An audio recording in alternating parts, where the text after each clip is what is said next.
प्रभु यीशु के पवित्र नाम में आपको नमस्कार। आज का हमारा विषय है परमेश्वर का प्रयास मारना था, पत्नी ने मौत से बचा लिया। हम आज सीधी सीधी बातें जो करना चाहते हैं वो ये है कि मूसा की जो पत्नी सिपोरा और मूसा के बेटे और मूसा और उनका क्या खतना, और प्रश्न ये है, यहाँ पे रहस्य ये है कि क्यों मूसा अपने बेटों का खतना नहीं कर पाया। इससे पहले हम आगे बढ़ते हैं, कुछ शब्द हम यहाँ पे बोल रहे हैं। देखिए, ये संसार है, यह ब्रह्मांड में स्थिर है, सब कुछ रहस्य से भरा पड़ा है। मनुष्य की कोशिश है कि वह रहस्यों को खोल सके, परंतु नहीं, न समुद्र का भेद न ब्रह्मांड का भेद आज तक मानव जान नहीं पाया है। इस ब्रह्मांड का रचयिता परमेश्वर है, जिसको हम बाइबल से जानते हैं। यह पवित्र पुस्तक रहस्यों से भरी है। परमेश्वर ने जितना बताया उतना पर्याप्त है। जो रहस्य रखा गया है, मनुष्य की भलाई उसी में है। जो परमेश्वर ने रहस्य रखा है उसे रहस्य ही रहने दे। वह परमेश्वर है, उसकी बातों का सुलझाना मनुष्य के लिए अनोखा और अनहोना है। जब आज तक उसकी सृष्टि को कोई नहीं जान पाया, तो जिसने उसे बनाया है उसके भेद कैसे जान सकते हैं। मत्ती 13:51 में प्रभु यीशु कहते हैं, क्या तुमने ये सब बातें समझी। 1 कुरिन्थियों 2:11 में पौलुस कहते हैं, वैसे ही परमेश्वर की बातें कोई नहीं जानता, केवल परमेश्वर का आत्मा। मूसा परमेश्वर के साथ चला, उसकी सुनी, अपने आप को अयोग्य करार दिया। परमेश्वर ने क्रोध किया। हारून मूसा का भाई था और उसे सहयोगी बनाया। तू बोलने में निपुण नहीं है तो हारून तेरी ओर से बोलेगा। मूसा के पास बहाने की भरमार थी और परमेश्वर के पास सभी बातों का समाधान था। मूसा केवल तू ही करेगा। यहाँ मूसा उसकी पत्नी को बुला नहीं जाता, जिसका नाम सिपोरा है। यहाँ हम निर्गमन की पुस्तक में पढ़ते हैं 4 अध्याय 24 और 25वां पद है। तब ऐसा हुआ कि मार्ग पर सराय में यहोवा ने मूसा से भेंट करके उसे मार डालना चाहा। तब सिपोरा ने एक तेज चकमक पत्थर लेकर अपने बेटे की खलड़ी को काट डाला। यहाँ एक मार्ग में मूसा को परमेश्वर मिलते हैं। यहाँ सराय में मूसा का परिवार ठहरा हुआ था, जो मिधान से मिस्र मार्ग में स्थित था। यहाँ परमेश्वर ने काफी बातें रहस्य में रखी हैं जो प्रकट नहीं हैं। वह हम मनुष्य अपनी बुद्धि से इस प्रकटीकरण को पूरा नहीं कर सकते। पहला रहस्य है, क्यों मूसा अपने बेटों का खतना नहीं कर पाया। क्या वो बीमार थे, क्या घायल थे, या कोई मिशन में व्यस्त थे। दूसरा रहस्य है, क्यों प्रभाव से खतना की कार्रवाई सिपोरा ने की। क्या इसलिए कि मेरा पति मर जाएगा, क्या इसलिए कि परिवार का क्या होगा, क्या इसलिए कि मूसा मजबूर था। रहस्य तीसरा, क्यों मूसा योग्य और अयोग्यता के बीचों बीच फंसा था। परमेश्वर कहता है तू योग्य है और मूसा कहता है मैं अयोग्य हूं।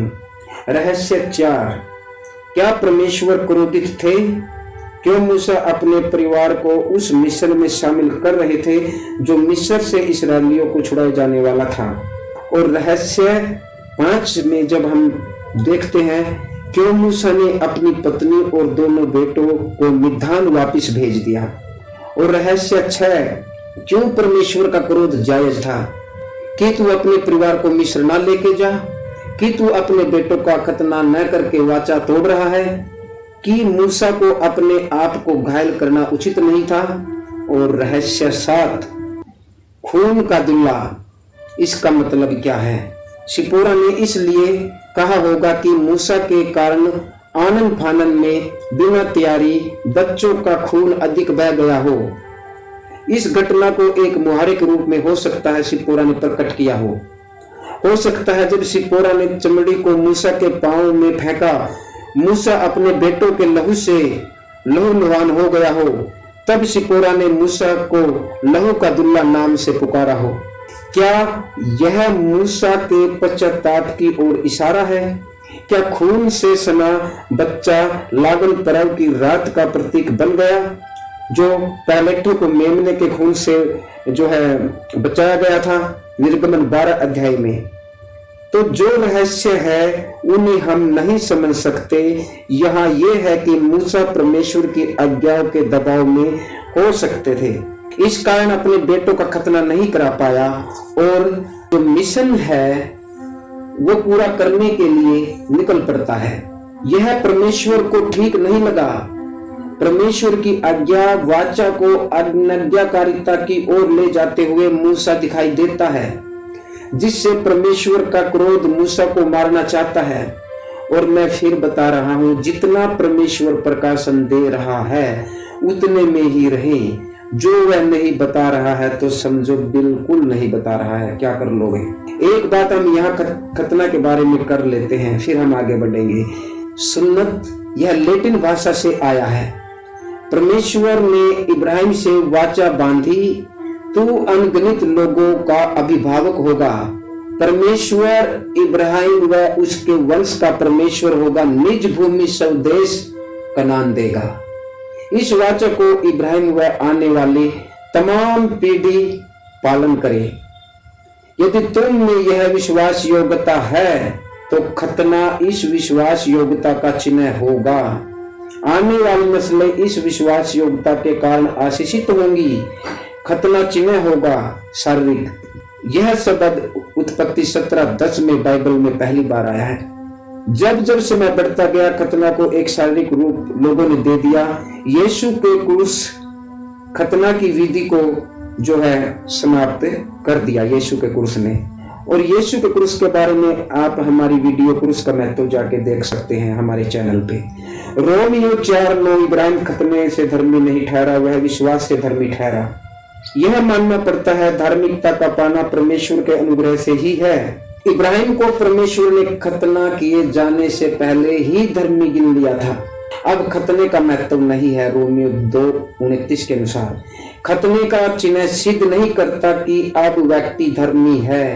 परमेश्वर शुद्ध हृदय चाहता है, कटी हुई चमड़ी नहीं। झूठों से यहोवा घृणा करता है, यानी कि नीति वचन 12:22 में लिखा हुआ है कि झूठों से यहोवा को घृणा आती है, परंतु जो विश्वास से काम करता है उससे वह प्रसन्न होता है।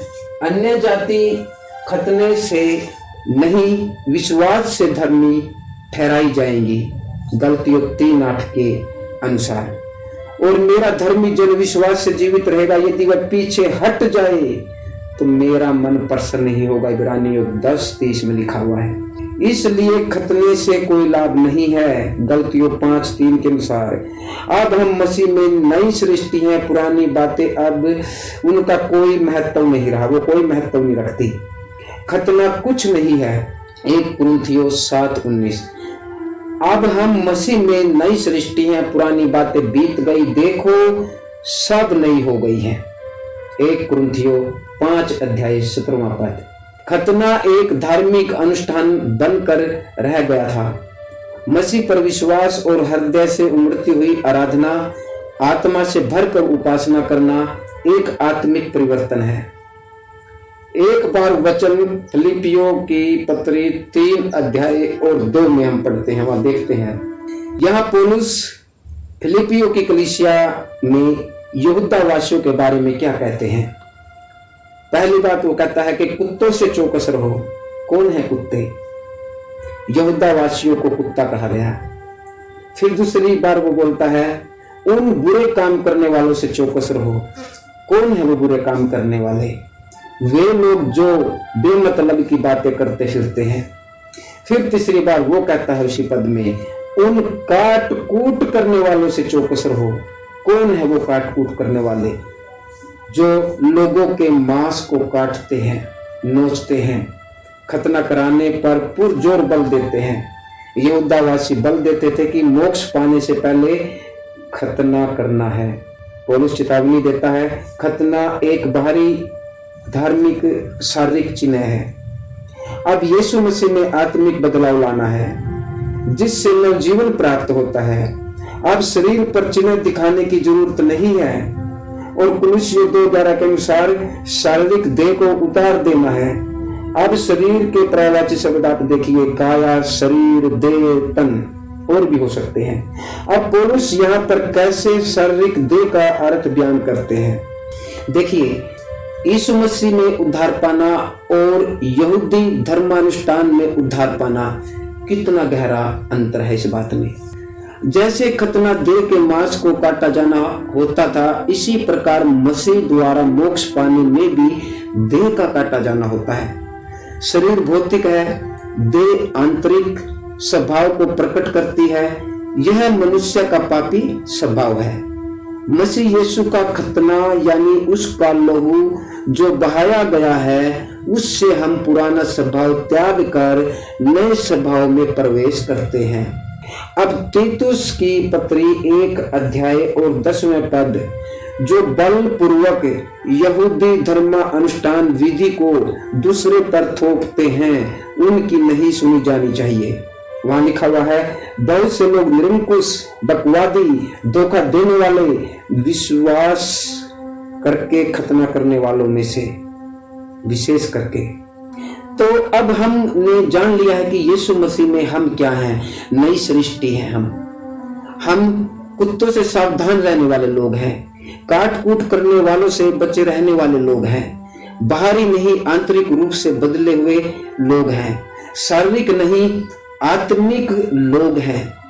हम उसके आज्ञाकारी लोग हैं, प्रतिज्ञाओं को पूरा करने वाले लोग हैं और हठ धार्मिकता बिल्कुल नहीं चलने वाली। समझना पड़ेगा। मूसा से परमेश्वर बातें करता है, मूसा अयोग्य अपने आप को बता रहा है। और ध्यान रखिए, परमेश्वर जिसे योग्य बताता है वह अयोग्य नहीं हो सकता। जो वो कहने के लिए कहता है या जो वो करने के लिए कहता है वो करना होगा। सब कुछ सही से हो रहा था, फिर ऐसा क्या हो गया कि परमेश्वर मूसा को मारने के लिए उतर आया। एक बार फिर हम निर्गमन 4:24-25 में चले जाते हैं, देखते हैं। यह प्रथम आवश्यकता थी कि परमेश्वर की वाचा संधि को मानना, उसकी आज्ञा का पालन करना। यदि ऐसा नहीं हो पा रहा है तो वह उस महान कार्य को कैसे करेगा जो परमेश्वर ने सौंप दिया है। कैसे वह इस्राएलियों को परमेश्वर की ओर से निर्देश देगा, क्योंकि वो खुद कमी में है, क्योंकि उसने अपने पुत्रों का खतना नहीं कराया। हम इस मैसेज में खतना का बारे में विशेष जो बातें पीछे की हैं वो कर चुके हैं। अब हम इसके विषय में ज्यादा बातें नहीं करेंगे। और यही है क्यों मूसा अपने बच्चों का खतना नहीं करा पाया। यह सही से बयान नहीं हो पा रहा है, जो एक रहस्य लगता है। मूसा पर बीमारी या कोई दुर्घटना इस कार्य को हो सकता है रोक रही हो। यह ऑपरेशन करने में जो है मूसा असमर्थ हो। परिणाम स्वरूप इस कार्य को मूसा की पत्नी सिपोरा ने एक तेज चकमक पत्थर से आनंद फानंद में यह कार्य कर दिया। कई बुद्धिजीवी चकमक पत्थर की जगह यह तर्क देते हैं कि एक तेज चाकू के साथ यह कार्य किया गया, लेकिन उसने अपने पति मूसा की जान को बचा लिया। तेज तरार जल्द निर्णय लेने वाली बुद्धि से उसने बचा लिया। वह पति को हमेशा के लिए खोना नहीं चाहती थी। सेवकाई में सेवक इतने व्यस्त होते हैं कि वे अपना प्रबंध भूल जाते हैं, अपने परिवार का प्रबंध भी भूल जाते हैं। वो अपने आप भी भूल जाते हैं कि मैं क्या बोल रहा हूँ, कहाँ खड़ा हूँ। कई बार ये जो बातें हैं होती हैं। परमेश्वर के सामने अपनी कठोरता का त्याग करना होगा और वह भूल जाता है कि स्वयं की हार ही परमेश्वर के सामने हमारी जीत है। वाद विवाद लड़ने की आत्मा को त्यागना होगा, तब परमेश्वर का प्रेम हम में बना रहेगा। वह हमें हार में से विजयी बनाएगा। परमेश्वर आपको आशीष दे। आमीन।